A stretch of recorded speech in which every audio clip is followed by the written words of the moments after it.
জগন্নাথ জগন্নাথ তাতানে তাতানে লীলা তরবারে তোন সমারে তোহমে তোন সমারে।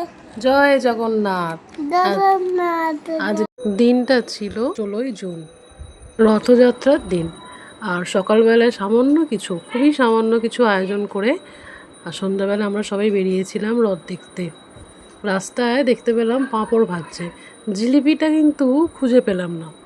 রথযাত্রায় বলে পাঁপড় ভাজা জিলিপিই মেন। তবে আমাদের ওখানে কিন্তু কটকটিও পাওয়া যেত, মানে যেখানে আমার বাবার বাড়ি, সেখানে কটকটি, বাদাম ভাজা অনেক কিছু বসতো। আর রাস্তায় ভিড় দেখেছেন, ঠিক এরকমই ভিড় হতো আমরা যেখানে থাকতাম। আর খেলনা তো এখন এই ধরনের খেলনা পাওয়া যায়, তখন অবশ্য বেলুন তো থাকতোই, বেলুনের সাথে কিন্তু মাটির পুতুলও থাকতো, ছোট ছোট রথ, সেটা তো অবশ্যই বেরোতো। তবে এবছর কিন্তু আমরা ছোট রথ আর বের করিনি, কারণ এবছর হয়ে ওঠেনি। দেখুন, ছোট্ট দেখে একটা রথও আসছে আমাদের এখানে, না অনেক রকমের রথ হয়, মানে ছোটো ছোটো রথ হয় অনেকগুলোই, বেশ ভালো লাগে।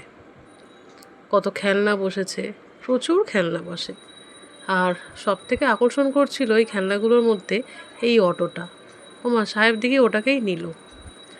বাবুও নিয়েছে অনেক, ও অন্য জিনিস নিয়েছে, কি লেজার লাইট না কি বলে সেইগুলো। ছোটোবেলায় দেখতাম যে রাস পূর্ণিমার সময় বসতো, কী বলে ওটা, এটাকে কী বলে, নাগরদোলা। সেই নাগরদোলাই বসতো, নাগরদোলাই বলো তো, আপনারা কি বলেন? মাথা থেকে সব বেরিয়ে গেছে সংসার করতে করতে, বুঝেছেন? আমাকে জানাবেন তো, এটাকে নাগরদোলা বলে না অন্য কিছু? আমাদের সময়ও ছিল। চলুন একটু ফুচকাও খেয়ে নিলাম, অনেক দিন আসা হয়নি ফুচকা খেতে। আর খেলনাগুলো যতই পাশে দাঁড়িয়ে আছে ততই ভয় লাগছে, সাহেব মনে হয় আবার কিছু খেলনা চাইবে। এমনি অনেকগুলো কিনেছে খেলনা। তো অবশেষে ফুচকাগুলোর দিকে এত লাইন ছিল, আমরা অবশেষে লাইনটা পেলাম, বেশ ভালোভাবে খেলাম ফুচকা। আর ওই দিন তো অন্য কিছু খাওয়া যাবে না, খাবোও না।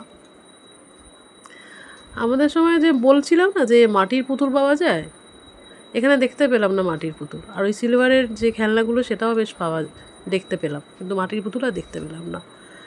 অন্য রকম মাটির পুতুল আছে। এবছর আর কেনা হয়নি আমার কোনো মাটির পুতুল।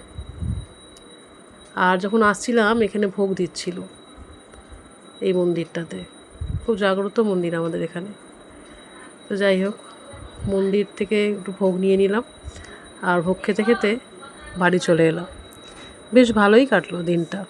আপনাদের কেমন কাটলো রথযাত্রা অবশ্যই জানাবেন। সবাই ভালো থাকবেন, সুস্থ থাকবেন, আবার দেখা হচ্ছে পরে। ও হ্যাঁ, জানাবেন কিন্তু আমাকে কি বলে জিনিসটাকে, নাগরদোলা।